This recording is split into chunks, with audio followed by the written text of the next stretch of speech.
Distintas culturas en diferentes épocas nos hablaron de habitantes subterráneos, de lugares en el mundo que permitirían ingresar hacia profundidades desconocidas, donde habitarían especies humanas o alienígenas, en comunidades o ciudades enteras, accediendo a ese espacio por medio de ciertos enclaves o lugares específicos ubicados alrededor del planeta, del que muchos creen existen realmente. Resabios de un pasado amenazado por eventos externos que los obligaron a vivir bajo tierra, o descubriendo que también allí existiría otro mundo paralelo con las mismas o mejores condiciones que en la superficie, demostrando con ello la veracidad de que la teoría de la Tierra hueca hoy se convierte en una realidad difícil de refutar. También se habla de aquellos que pudieron acceder a ella para usarla con fines bélicos, demostrando que aún hay puntos oscuros de lugares que, como la Antártida, poco o nada se divulga y sigue siendo un gran misterio para la mayoría del público. Alguien fue testigo de lo que hablamos y hoy decidimos publicarlo. Una historia increíble de hechos aún sin resolver que sigue sorprendiendo a todos. Richard Evelyn Beer, la Tierra hueca y las bases nazis de la Antártida. Esto es Contacto con la Ciencia, programa de divulgación.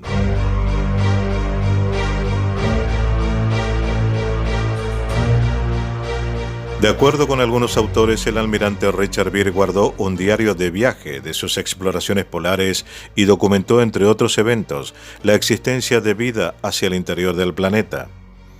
Pese a la evidencia científica y los aportes de disciplinas como la cartografía y la geología, algunas voces se alzan para expresar opiniones distintas. Aunque descubrimientos recientes como el límite de los 660 kilómetros, hace 2 años, del cual ya hemos hablado en este canal, y las estructuras extrañas no identificadas situadas a 3.000 kilómetros de profundidad confirmarían esta teoría. Con varias horas de vuelo sobre los polos norte y sur, el almirante Richard Evelyn Beer dejó una huella indeleble en la historia de la humanidad. Algunos autores sostienen que nos legó anotaciones que daban cuenta de la existencia de agujeros en los polos de la Tierra, de temperaturas elevadas en medio de zonas gélidas y de una enorme vida silvestre en el interior del planeta. A finales del siglo XIX, el 25 de octubre de 1888, nacería Richard Evelyn Beer en Winchester, Estados Unidos. Llegó al mundo en el seno de una familia de buena posición económica del estado de Virginia. A los 20 años, Beer ingresó en la Academia Naval de Estados Unidos, en la que se desempeñó con honores. Durante la Primera Guerra Mundial desarrolló una destreza sin igual para volar sobre el agua. Los viajes de Beer en estos primeros hidroaviones, sin puntos visuales de referencia como ayuda, los llevaron a experimentar con una serie de instrumentos científicos que iban desde indicadores de deriva hasta sextantes de burbujas. Todos elementos que sentaron las bases para el posterior primer vuelo transatlántico realizado en mayo de 1919. Con la experiencia ganada, Beer adquirió el cargo de instructor de vuelo de la Marina estadounidense. En 1926, junto con Floyd Bennett, hizo su primer viaje sobre el Polo Norte. Su próximo destino sería el Polo Sur. En diciembre de 1928, la City of New York y la Eleanor Bolling, naves de la expedición, atracaron en la barrera de hielo de Ross y alcanzaron la estación Little America, al sur de la Bahía de las Ballenas. Los miembros de esa expedición pasaron allí el crudo invierno de 1929. Gracias a la labor de Beer se logró cubrir amplias extensiones del continente en torno a la barrera de hielo y la exploración y confección de mapas en un breve lapso de tiempo. Gracias a sus métodos se han descubierto la cordillera Rockefeller y la tierra de Mary Beer, nombrada así en honor a la esposa del almirante. Un mes después del Martes Negro que dio inicio a la Gran Depresión en Estados Unidos, más precisamente el 29 de noviembre de 1929, Beer realizó el primer vuelo sobre el Polo Sur con el trimotor de transporte Floyd Bennett, nombrado en honor a su compañero ya fallecido. A bordo también iban el piloto Bernd Balchen, el copiloto Harold Young y el fotógrafo Ashley McKinley. 18 horas y 41 minutos, eso fue lo que duró el vuelo. Después de explorar el continente blanco, la expedición volvió a Estados Unidos el 18 de junio de 1930. A raíz de su valía y descubrimientos, la Marina ascendió a Byrd de 41 años al rango de almirante. Asimismo, recibió un reconocimiento y una medalla de la American Geographical Society. La comprendida entre 1928 y 1930 no fue la única aventura antártica de Byrd. El almirante regresó al territorio gélido en otras 4 ocasiones. La más importante fue la tercera, como publica History Today, Historia Hoy. Esa dotación estuvo compuesta de 13 navíos de la Marina de Estados Unidos, 6 helicópteros, 6 hidroaviones y otros 15 aviones y unas 4.000 personas, tema central del cual nos ocuparemos más adelante. El intrépido viajero no llegó a realizar la expedición conmemorativa del Año Geofísico Internacional. El 11 de marzo de 1957, Byrd murió mientras dormía en su casa de Boston a los 68 años.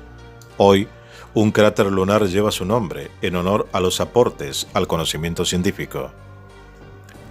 Más allá de los descubrimientos comprobados empíricamente, distintos autores retomaron la vida de Byrd y analizaron algunos misterios del almirante. Por ejemplo, el supuesto diario de viaje, donde habría documentado la existencia de un mundo paralelo. En The World Beyond the Poles, o El mundo más allá de los polos, editado por Vantage Press en 1959, el autor ítalo-estadounidense F. Amadeo Giannini instaló la idea de que Byrd había escrito un diario secreto en el que narraba experiencias extraordinarias durante una expedición al Polo Norte en 1947. Experiencias que involucran desde seres de otro mundo hasta animales prehistóricos. De acuerdo con el texto de Giannini, Byrd se había encontrado con un alienígena humanoide que le advirtió de que la humanidad debería elegir el camino de la paz y apartarse de las guerras. Del mismo modo, el autor señala que el almirante pudo contemplar tierras sin hielo y con vegetación y formas de vida animal.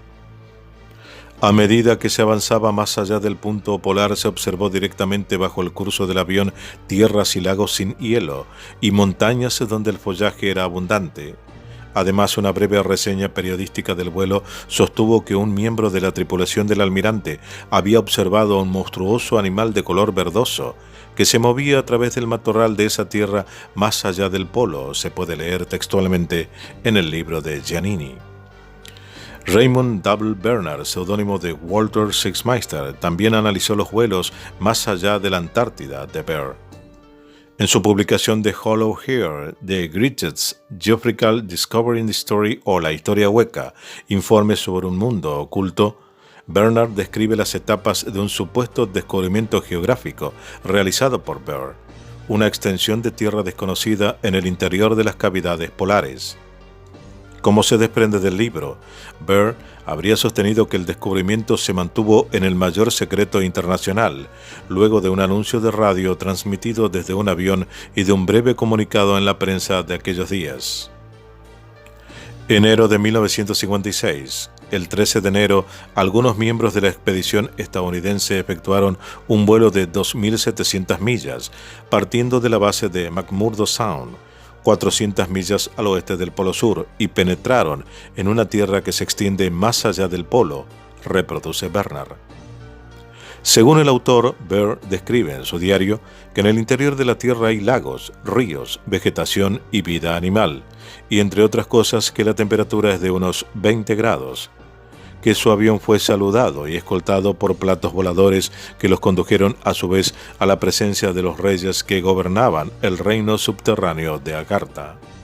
Aquellos que defienden la teoría de la Tierra hueca manifiestan que existe un sol interno cubierto por el manto terrestre y que, al igual que en la capa exterior, se dan las condiciones favorables para que haya vida.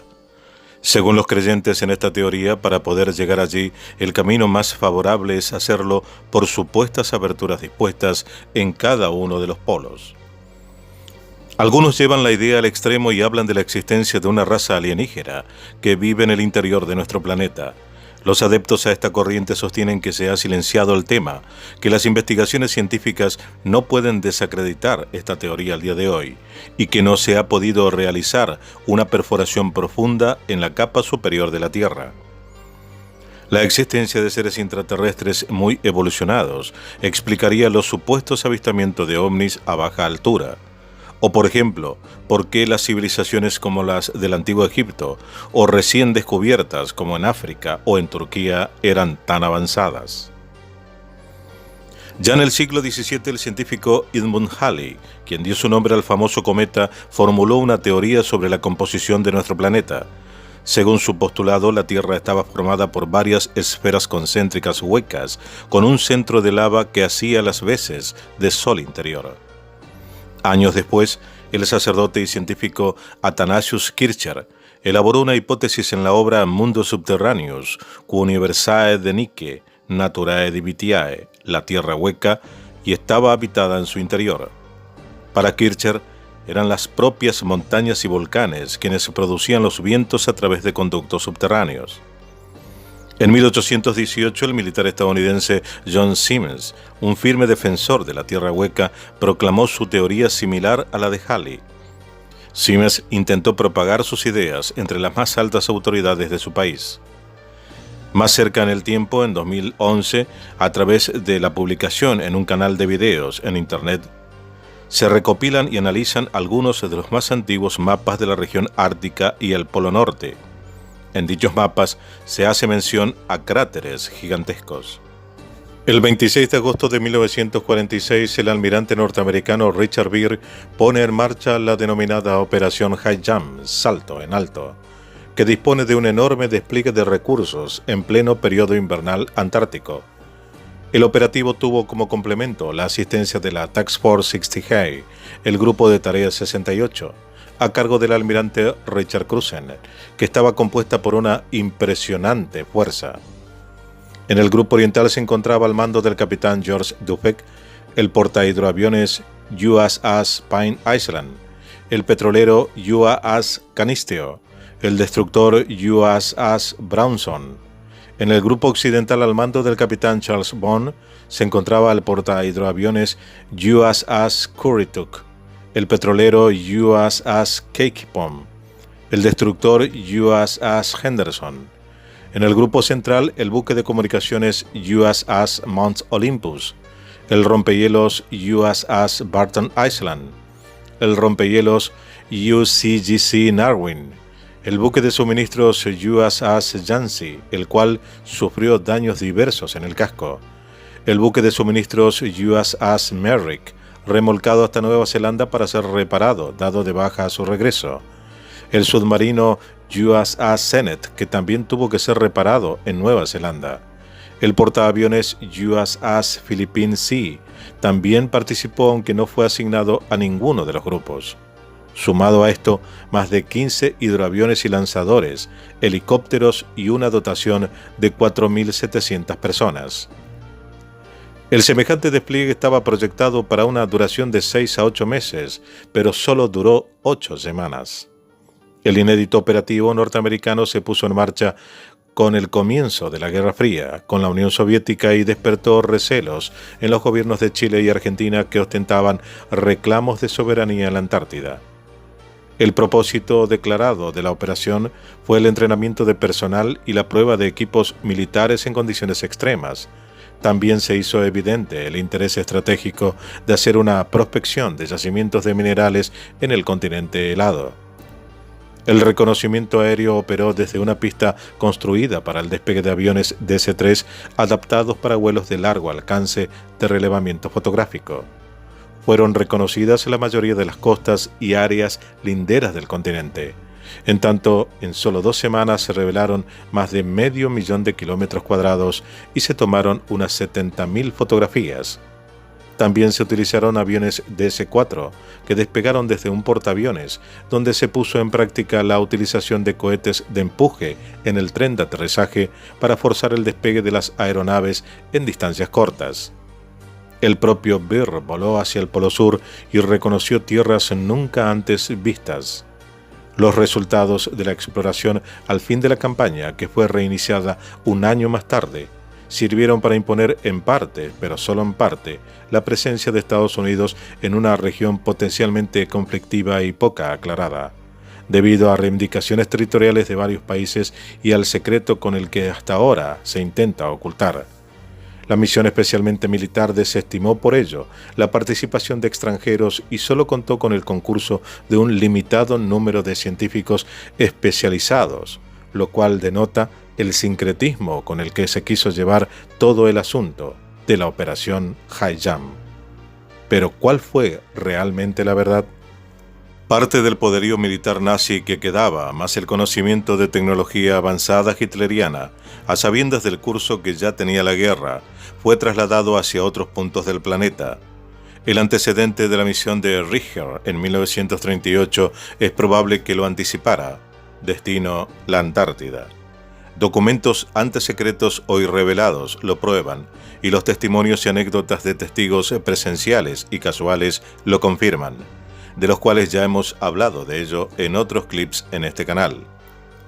Se sabe que Hitler creía en la teoría de que la Tierra era hueca y que hizo esfuerzos por entrar en contacto con ese mundo a través de comunicaciones subterráneas, y el cada vez mayor convencimiento de que existen aberturas polares que a él conducen, hace también pensar en la posibilidad de que la expedición Richter llegara a descubrirlo.